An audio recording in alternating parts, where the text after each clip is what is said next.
Being a working mom is rewarding, it's fun, adventurous, it's unpredictable, but it's really fulfilling. But let's be real, it's also challenging, it can be really stressful and crazy all the time.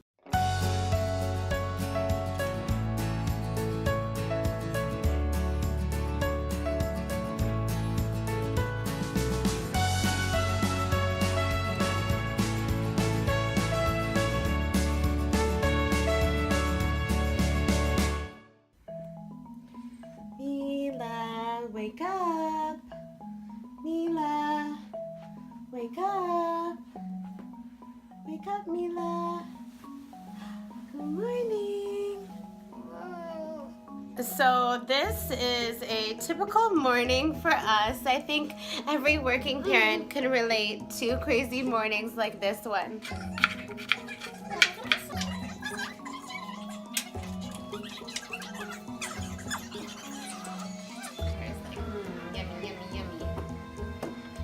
What's happening? She got camera nervous.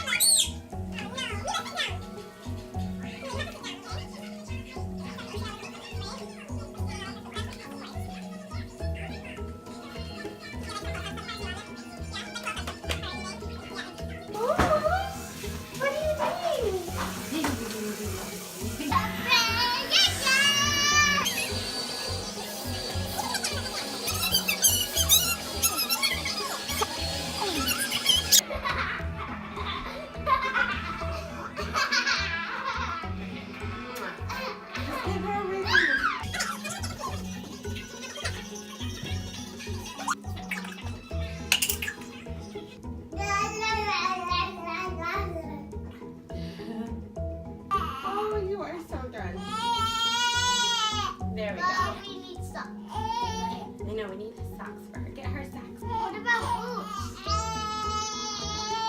And we'll do your hair in a second, but we'll get it out of your face. Okay, Mila, your turn. Let me do your hair really quick. Okay, we'll get those in a second.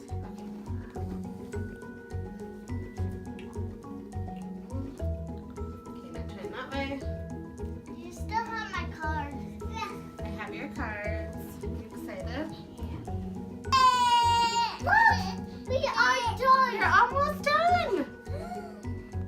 Just about to walk out of the door, and I am exhausted and ready to go back to bed. Having a second child really got me thinking about the challenges of being a mom and balancing your career. Most women are pregnant for 10 months, not 9, 10. I was pregnant for 41 weeks, so over 10 months. And then you have your baby and you're on maternity leave for 6 to 12 weeks, if you're lucky. And then you're thrown back into the trenches, also known as work. It can be tough. Luckily, Minnesota has one of the best maternity leave laws in the nation. Working parents can take up to 12 weeks of unpaid leave upon the birth or adoption of the child. In 2014, with the Women's Economic Security Act, we went from 6 weeks to 12 weeks.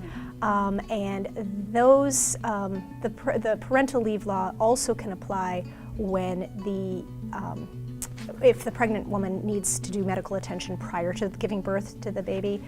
She can also use some of that leave time to do that. If a woman's on bed rest or has other medical needs as it relates to the pregnancy, she can start her parental leave early in order to make sure that she's safe during her whole pregnancy. Should we go to the movement zone?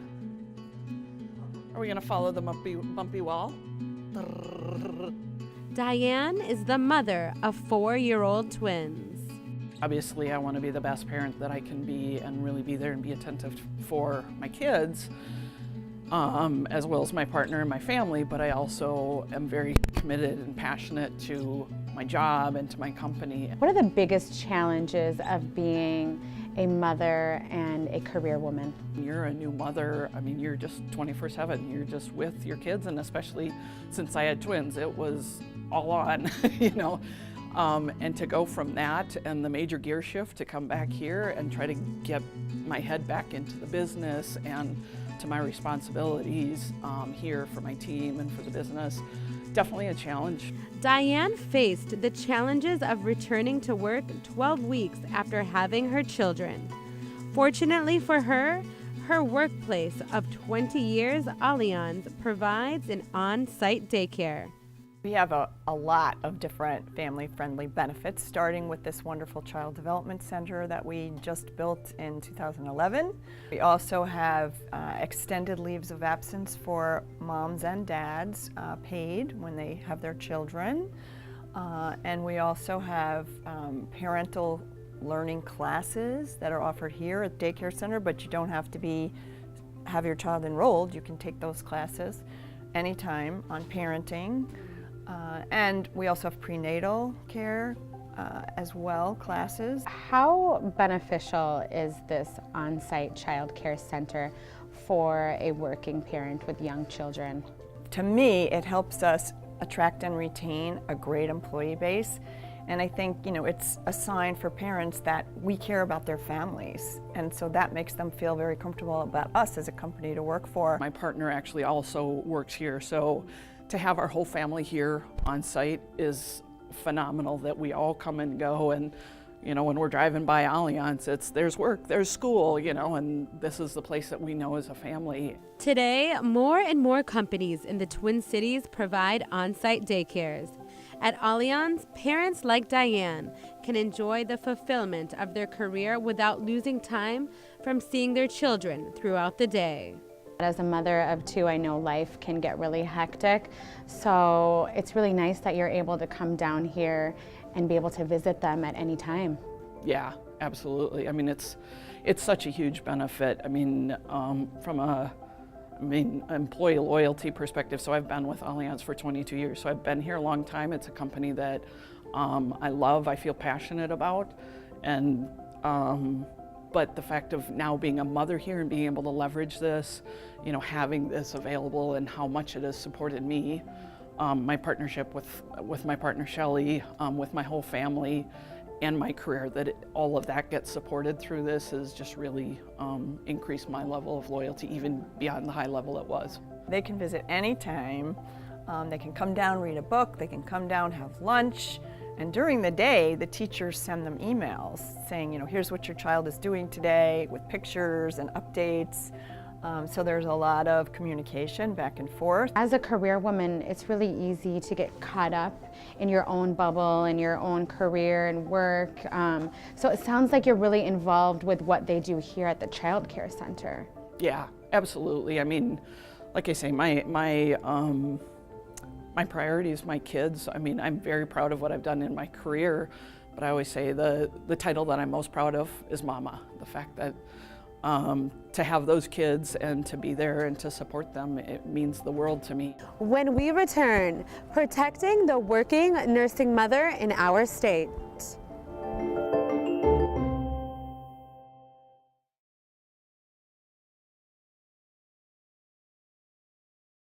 Although it's been done since the start of humanity, breastfeeding in public is still a controversial topic today. In 2014, Governor Mark Dayton signed the Women's Economic Security Act, strengthening workplace protections and flexibilities for pregnant women and women who are nursing.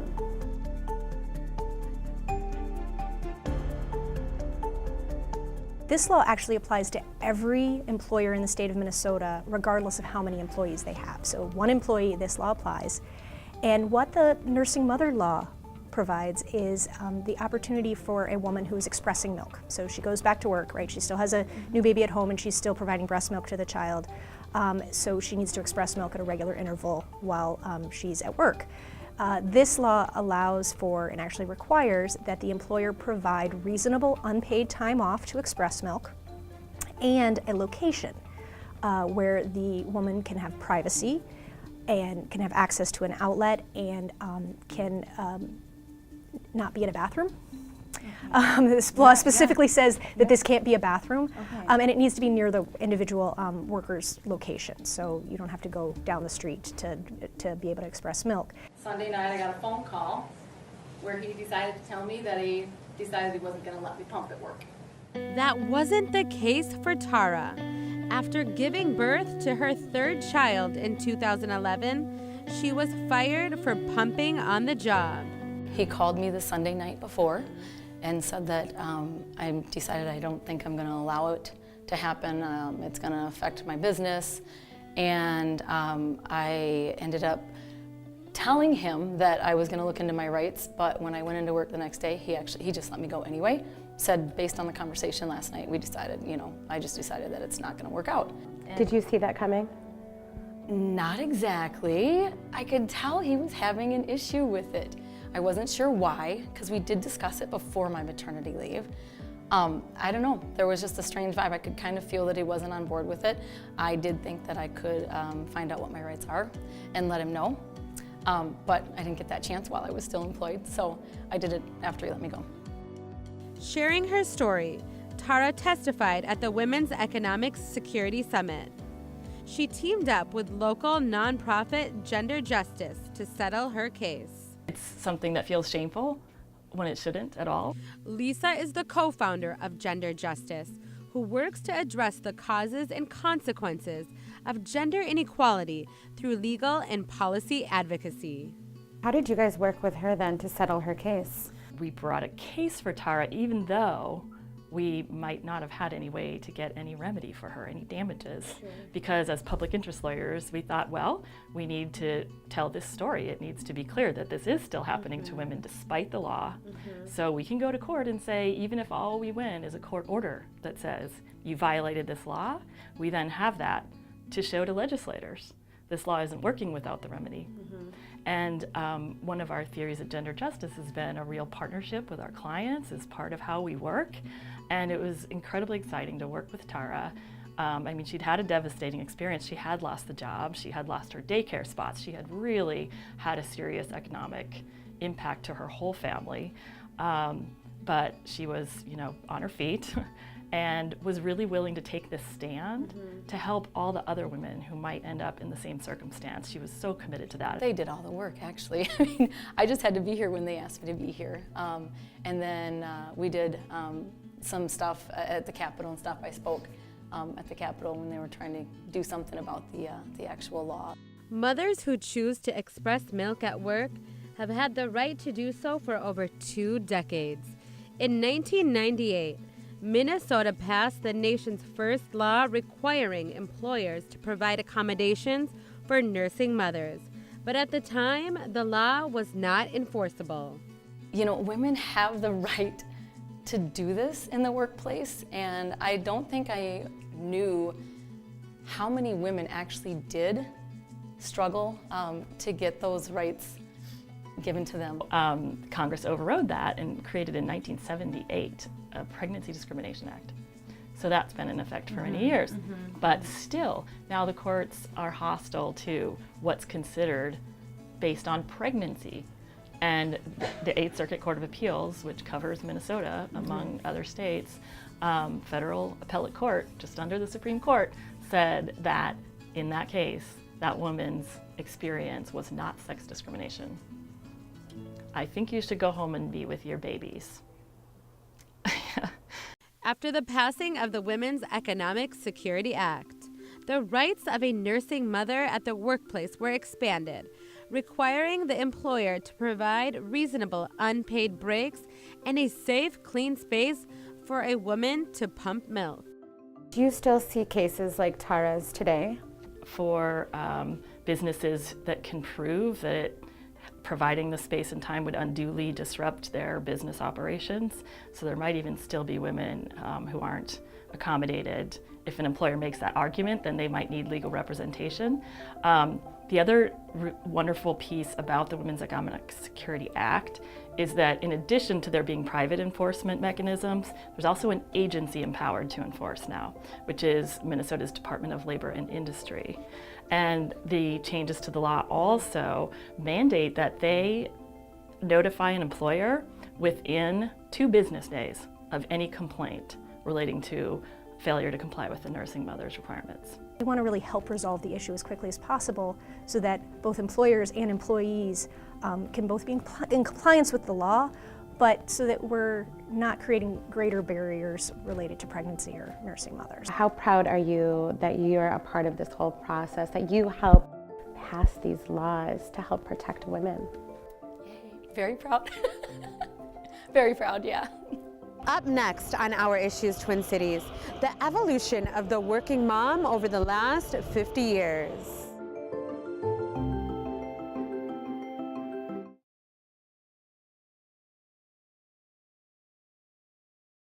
According to the U.S. Census Bureau, about 66% or 2 out of 3 first-time mothers work during their pregnancy today. 50 years ago, it was 44%. Today, more women are working sooner after their first birth. In the early 1960s, an average of 10% of women went back to work within 3 months of having a child. In 2008, it jumped to 44% of women.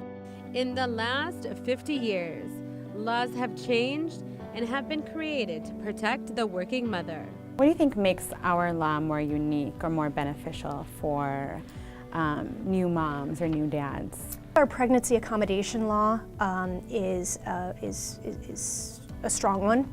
I think with having some automatic accommodations that women who are pregnant can get into the workplace, that gives that protection for women, for pregnant women, that is unique throughout the country. I also think our nursing mothers law, while there's a lot of movement to that in many places in the country, I think our nursing mothers law is particularly beneficial, protective of new moms. Today, more moms returning back to work are choosing to nurse their baby. We hear all the time, and studies have shown nationwide, that women face all kinds of barriers to nursing. So when you have a new baby, you are told by your OBGYN how incredibly important it is for your baby's health to nurse, right? So you are right away aware of the need to care, to be the best mother you can, that you should nurse for up to a year, at least 6 months for the documented health benefits. However, many women are in workplaces that are simply not conducive to doing that. We hear stories of women having to go out to their cars on their break and try to pump in a car, which I honestly can't imagine how you do that, who have to go into a bathroom, which isn't sanitary, who actually, it's not even just the physical barriers, but oftentimes employers are actively hostile. Not all, there are always, everyone in Minnesota likes to think all employers are good, but there are those who just don't have a policy at all and are hostile when the topic comes up. What more can the state of Minnesota do to protect nursing mothers? Oh, that's a good question. Ad enforcement, I think. And I don't mean, I think we now have the legal pieces in place, the statutory elements, but I think we need to spread awareness, have much more means of spreading the word in all different communities in Minnesota that the right even exists. Because it isn't very meaningful if you don't know that you have it. And so I think that was one thing we identified out of the Women's Economic Security Act, the coalition of organizations that advocated for it. Afterwards, within a year, we all sort of debriefed and what would we do differently next time, and we thought, we would really try much harder to ask for some legislative funding and support for outreach and education, because that can be a key barrier to actually having the law implemented. After being fired for expressing milk in her workplace, today, Tara shares her story to raise awareness and empower women. Well, I have told my story. I'm allowed to, talk about it and let other women know. I've actually, a lot of people, just locally, a lot of people in Lake City kind of know what has happened, and a lot of women at the time, because I did talk about it back then, they weren't as aware, I think, of what their rights were. And then I have worked with Gender Justice since then as well, with some advocacy things. As more companies across the U.S. are becoming more accommodating to women, will on-site daycares become the standard in offices? How important is it for Allianz to provide a supportive culture for the working mom and working dad? Very important. Again, one of our core values is caring for our employees, and so we feel the support we can provide really shows that we do care and helps employees stay engaged and stay focused. 98% of our parents say they're more productive because they have their children here on site. And it just makes them feel so much more confident about that their child is well taken care of and they're close by. For me, you know, having this on-site early childhood development center has just been phenomenal, that I get to be both a mom and be a career woman. I mean, for me, it's about integration and the fact that I don't have to compartmentalize. So when I walk in the door in the morning, I'm a mother and yes, I'm a businesswoman. And then I get to do both in the same space is really just amazing.